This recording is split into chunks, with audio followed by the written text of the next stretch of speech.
Hello and welcome to Pointtaa Klikkaa podcast. I am Miika and I have two very special guests returning to the channel after more than 1 year. Fakefish, Aku and Joonas, welcome. Thank you. We decided to do this in English since making the subtitles is slow. Maybe AI would have helped it with it, but we decided to do it in English. How are you guys? Do you want to start, Joonas? Sure. Good. The Barotrauma full release update went out some time ago, and the schedule has slowly starting to become like a little more relaxed, not like full crunch mode constantly anymore, and slowly working towards the next content update. Exactly, yeah. And then our new project, the company's new project is also like going forward all the time, so a lot of things happening. Well, let's take a little trip back in time. When we last saw, it was summer of 2022, and Barotrauma's release, 1.0 release, was still in the future, and you were looking forward for the new release, as we all were. How was the autumn from like going to 1.0? How was it in the studio?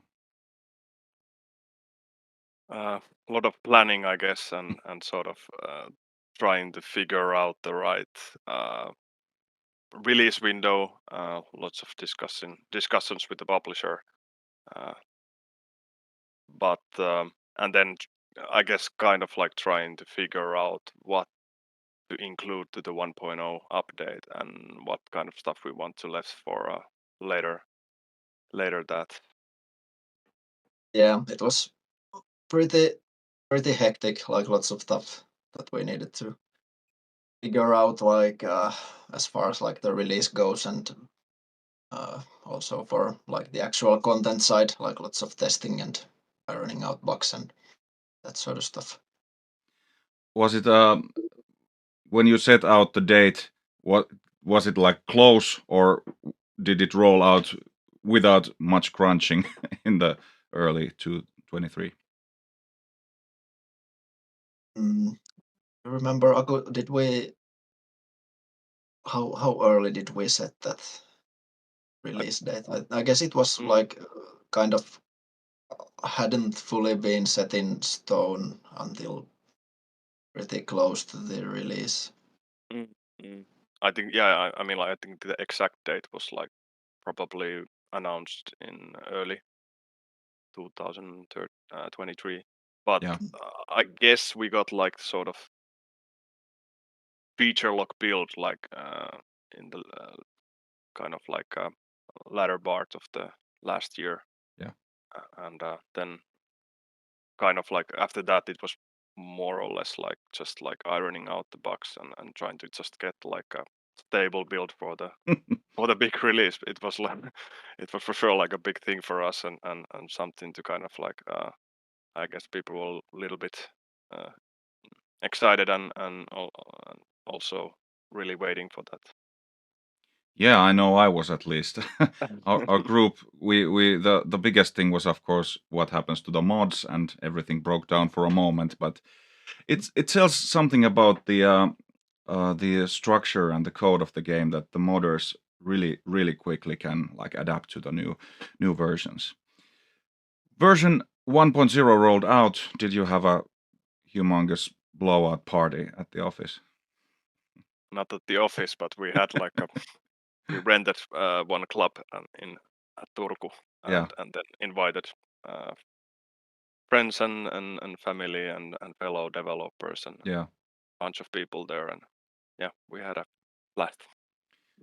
Yeah, and it was pretty cool that we were also managed to get our overseas workers here. Like we have one guy in Argentina and one in UK, and we got them to join the party as well, and it was fun.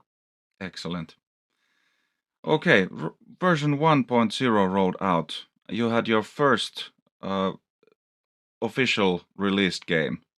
Mm. Last summer, the sales figures were, I think, about in 2 million. Have things changed after 1.0 from the point of developers? I mean, if we talk about money, not really. I mean, the game is selling. Obviously, one thing we adjusted the price Yeah, point of course. just before the 1.0, and so that means that we are less selling less copies, but when the price is higher, we are money wise, still doing pretty good. Yeah, excellent. And you teased a bit about your future Mm. projects. So Barotrauma is still your like number one product, and you're still going ahead with updates and feature development. Mm. And you rolled out a new traitor update not long ago.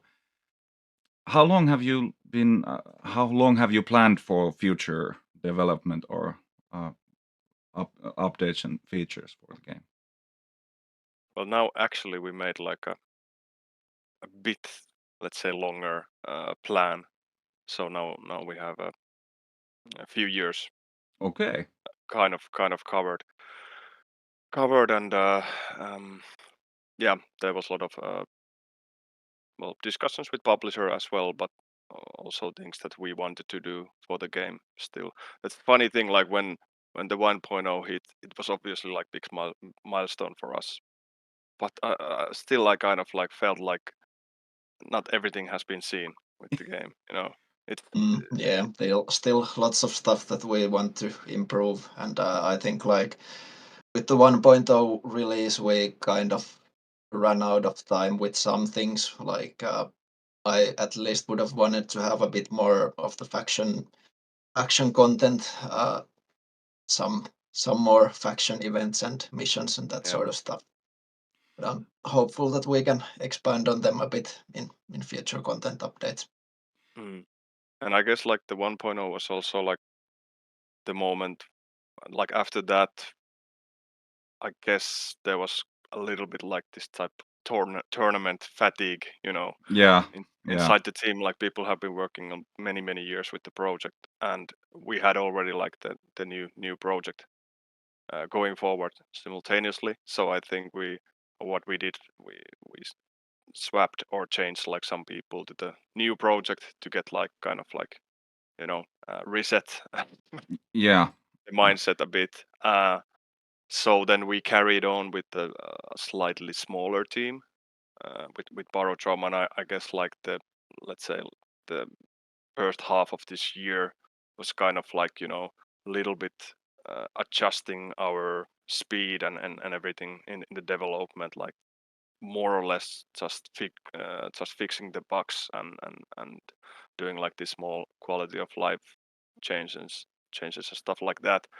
But now when we have um, planned a bit more in the future, now we're making a new hires again and kind of like getting prepared for um, I guess bigger things in the future. Mm. Future of Fakefish seems bright. Yep. Could you like give a small sliver of what are you actually planning? You've been teasing Mm, about it, but mm, how mm. much can you tell at this point? Well, in a high level, there will be major updates in the future, and I guess the big thing is the DLC. DLC. Okay. Yeah, yep. That's the that's the beef, I guess. Okay. But Downloadable yeah, content for Barotrauma. exactly. Yeah. And I think the mentality for us from the beginning was if we want to do like a DLC, we want to make it really meaningful, and it Okay. has to be like there has to be some completely new features or something that changes the gameplay drastically, and that has Okay. been our kind of like that we want to bring something new to the game. And we have been now planning for that. Yeah, although I have to mention that it's still a bit further in the future. Like, Sure. we are still lots of stuff to work on in the base game before we can start working on the DLC. But Yeah, but it's going still. yeah, absolutely. But that's also one thing. Like we want it to be like big thing. So obviously it needs some time as well. And yeah, that's one of the reason why it's happening later in the future. Can you give a bit of hint about the theme of the DLC? What kind of mechanics does it? Need to choose our words carefully here, not to make any promises Yeah. that we might not end up keeping. But well, I guess I can at least say that they are features that players have been dreaming of for a long time. Like, I think we just recently saw like a comment or like a discussion thread in Steam where people were talking about these specific features, and if they were ever to make a DLC with these, I would get it immediately. And Okay. I think I might have a kind of a small, but I will keep it to myself. I won't share it. I'll just tell you later if it was what I was thinking.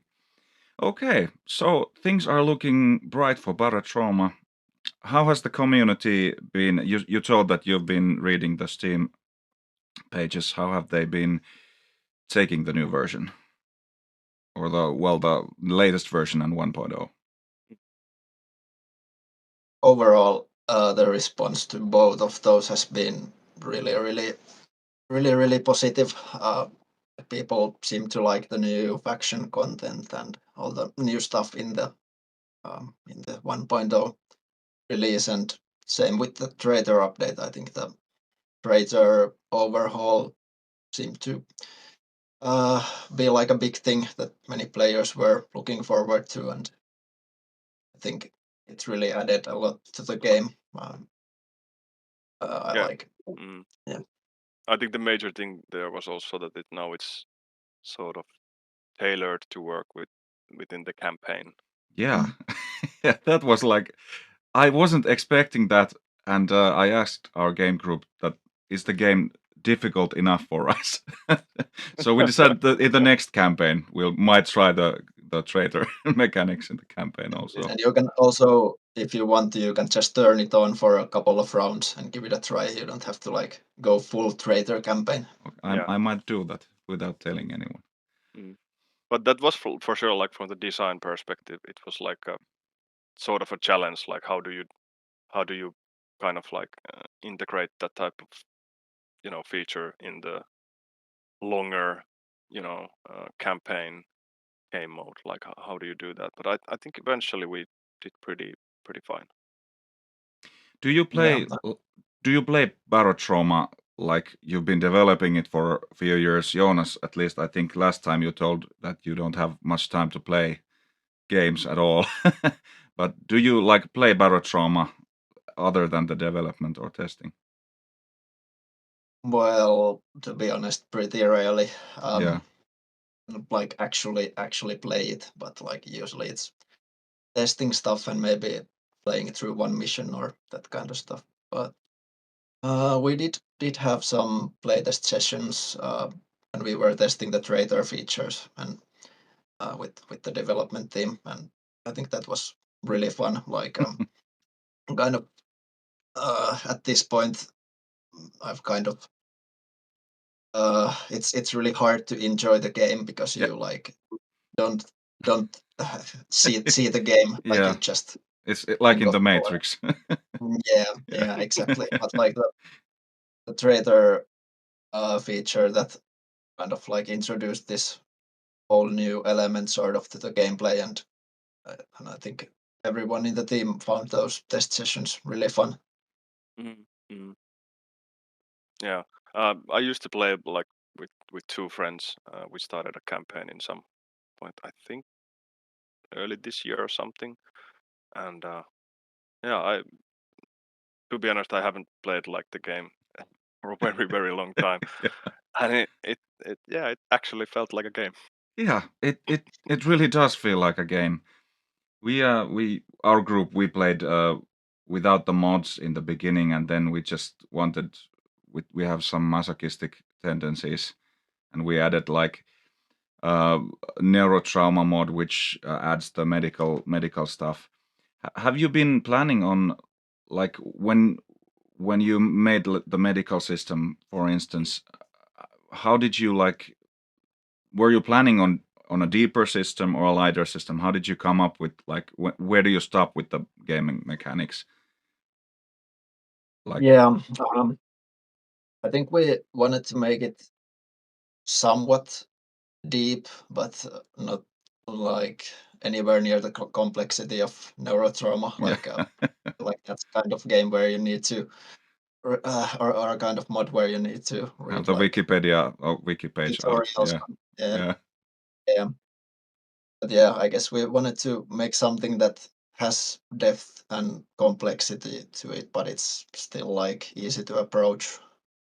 Mm. And actually, speaking of that, we are planning some minor improvements to the medical system.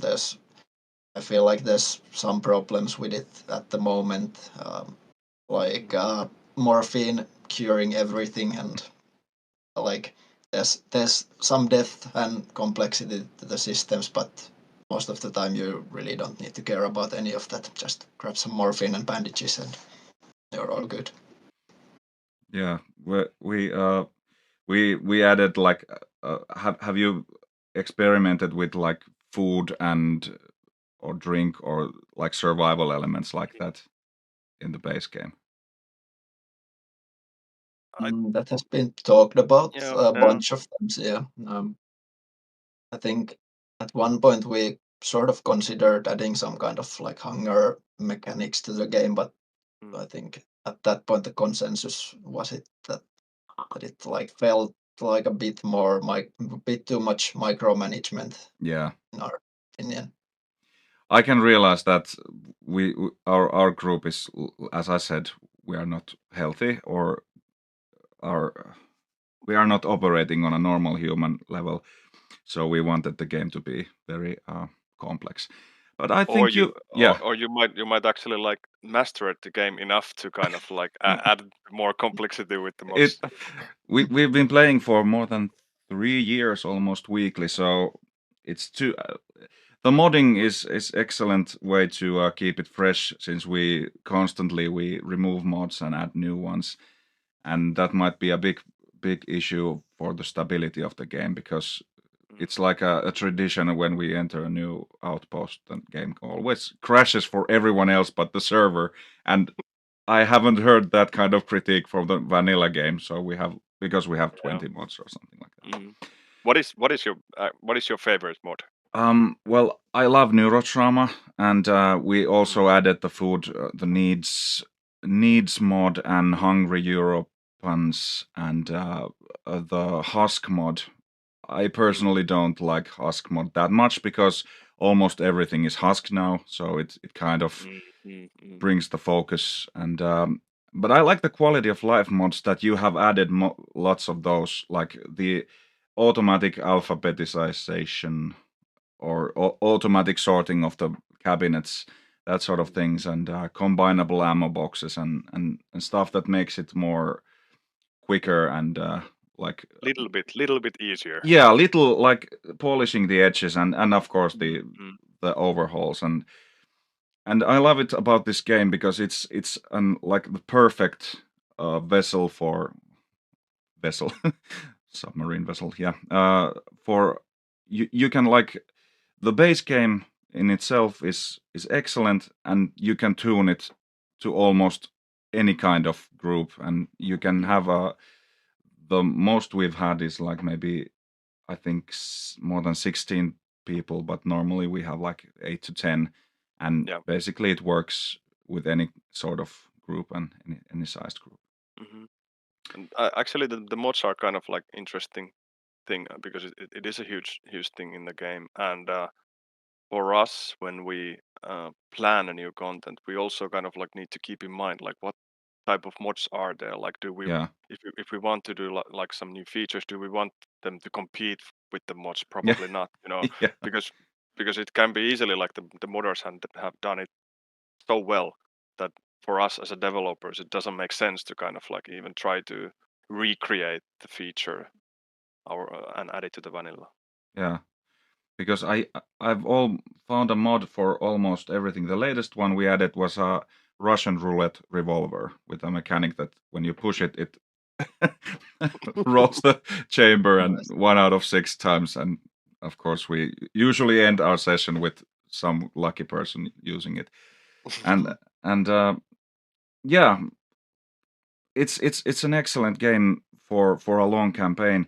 But let's talk something about else about your company going forward. You have a new project. Can you tease something about that now? Yes, still can't say too much. I think we revealed like in last time something maybe, but yeah, it's actually Unreal project. It's a 3D. Um, we are still staying in this like a survival. Yeah, that much you said that is cooperative Yeah, survival. co-op centric stuff. But yeah, and we have the publisher with that, but we are not yet announced our cooperation and the title, but those could come pretty soon. So So Unreal Engine, did you say? Or yeah, Unreal 5 actually. okay, That's Unreal 5. Okay, and co-op survival sounds and good. first person Yeah. this time, so the camera angle changes quite a much from Barotrauma. It's more or less like a first person shooter this time. Okay. And I guess what we wanted to do with the new game was that it would be a bit more made for more like a wider audience this Yeah. time, but still obviously not gonna make like a casual game or anything like that. We still want it to be like a hard, but let's say a bit more approachable than Barotrauma, because that is not necessarily the most approachable game. Not mainstream, at least yet, I Yeah, think. exactly. So I guess that's a good word, like a bit more mainstream, bit more wider audience. It's I'm not sure if the term double A Mm, gaming mm, is.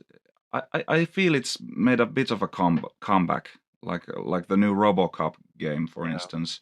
Mm, Like it's mm, not like a huge uh, project, but it's not a small either. So mm, I felt for some time it was like the only games that are being made are like these tiny indie projects and huge mm, like triple quadruple A like Starfield or Elden Ring or something like that. But yeah. it's nice to hear about these not mega and not tiny Mm, projects mm, being mm. made, and I have And huge faith. yeah, and I guess the scale in the double A is also like quite wide. That Yeah, you can fit like many games in the market like in that section.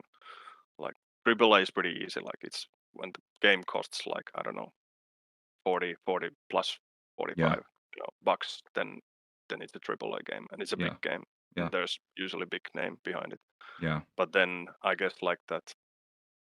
Well, I guess the indie and the double A they mix up yeah, in somewhere in the like 20-15 dollars or something, and then from upwards, I guess we call it sort of like the double A yeah. round. Yeah, since the risks with the triple A games when they release them, they're Mm, like too big to fail. Like let's say Cyberpunk, mm, which was not like a smooth release, but they've constantly updated it and added to it, and now it's a good game. Like I yep. just finished it quite maybe a few weeks ago, and Starfield, which has had like mixed reception, and those are like hundreds of millions of dollars Mm, and mm. like 8 years of development or more. So it's like Just recently in Finland, the City Skylines 2 yeah, didn't, I guess, went that well as the developer expected. Yeah, I But think there was some mm, problem with the launch. yeah, I think there was like some Yeah. performance issues and stuff like that, and I guess the developer knew that, so they kind of like announced post about it, like there will be some stuff not functioning in the release. So Yeah. yeah, it that's a nowadays, like a lot of developers, like if they know that the game is not completely ready for the release, Mm. but still there's a lot of pressure to kind of like push Yeah, these push it out. titles out, and there has been like these apology letters Yeah. more than I would take like 6 months of more development than an apology letter, of course. I think most mm, people would. mm, mm, Okay, so there are probably some topics we haven't covered yet that maybe you'd like to talk about Fakefish, mm, Barotrauma, or mm, other mm, projects. mm, mm. Can you? The this is the free speech section for you now. Yeah. Probably like something Barotrauma related would be interesting. Do you have anything in mind, Jonas? Yeah, I guess we kind of already revealed as much as we can at this point about the DLC plans. Mm. Mm, mm, Well, at the moment we are working on a winter update that's going to be a slightly smaller one with some mm, uh, quality of life improvements and fixes and stuff. And also one thing that we are doing in that winter patch is expanding the trader feature a bit again. Okay. We kind of noticed close to the release of the trader update that the multi-trader missions where you have a couple of traders who need to use these code words to communicate. identify others. We Mm, noticed that those were like the most fun out of those Okay. all of those trader events. So we really want to add some more of those in the next update. mm, mm, That was actually an old feature in the so-called legacy version of Barotrauma, like the free version before the Steam release. We used to have those code words, and a lot of players had been hoping that they would be reintroduced. And now that we did, it seems like that was a good idea because it's pretty fun. Like adds this kind of like social deduction element to it. Nice. mm. How about Aku? Oh, yeah, maybe, yeah. Actually, one big thing is like that the company is turning 10 year in next year, so it's gonna be on our anniversary. Wow, that's not a small trait. Yeah, I guess nowadays it's a good thing.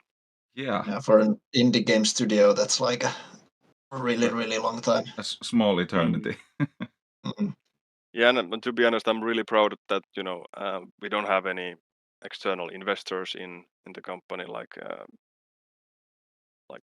founders and the key people are owning the company fully, and yeah, that's I guess the one of the things that I'm most proud of. Yeah, you told that you were a bunch of students who started a startup company, and now it's an Almost actual 10 years ago. company. Yeah. Yeah, exactly, and that obviously hadn't happened in just like that. So a lot of up and downs, but yeah, here we are still standing and doing well. So yeah, it has been quite a ride for sure, but I guess there has been luck as well involved, and determination and everything. But yeah, and we have found the right guys to join the company pretty much, and yeah, a lot of pieces have clicked in the right places. Excellent. Um, what kind of closing words would you have to people, your fans and players of your games and people watching this? thank you for buying the game and supporting us like that. That's big thing. Huge thank for the modders. Creating new content to the game. It's unbelievable and yeah, like I said, like there's so many good mods out there and we are checking out obviously like what comes out and we don't want to step in their toes to to try to copy the ideas fully and stuff like that.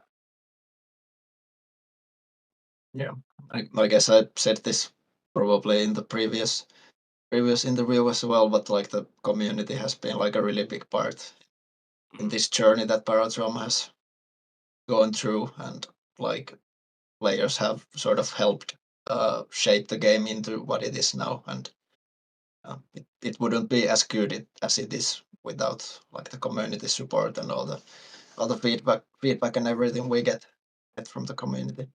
So thank you for that 100% to everyone. agree. Yeah, thank you guys for offering.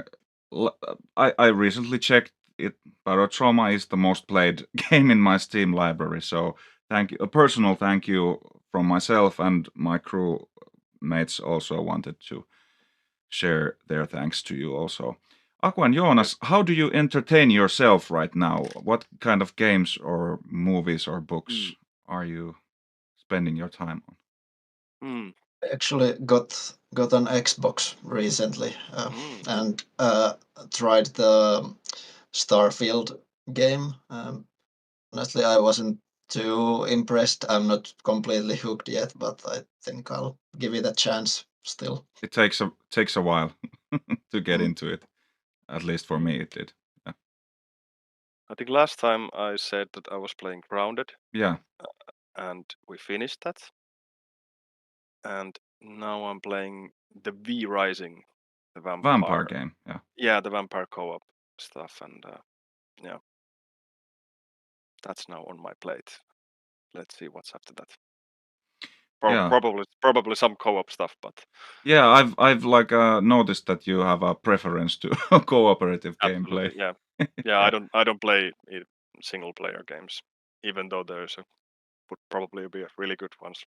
Alan Wake, just like Yeah, Alan Wake 2 just released from Remedy, and Yeah. it's gotten extremely good reviews. Absolutely. Yeah, looking at the reviews, I think I need to give it a try. Like, Yeah, see it's what the fuss is about. I bought the first game like a special edition when it came out. I don't remember much, so probably a replay would be in order because it's not that long a game. Did you, Joonas, play the first one? No, I haven't played it at all. I don't know if I should try it first or if I can jump straight to the second one. But it's probably not very like it's not a long game, and it's probably not even an expensive one. But it was good. It's more of a shooter than I would have wanted more plot in the game, and I guess number 2 fixes that. But enough of Alan Wake. Thank you, Joonas and Aku, Fakefish Barotrauma team lead and main developer. Thanks for having us. Thank you for coming again. I hope we can chat soon about your future endeavors. Absolutely. This is Point and Klikkaa podcast. I'm Miika, and I've been joined by Fakefish, Aku and Joonas. See you later. Bye-bye. See ya. See you.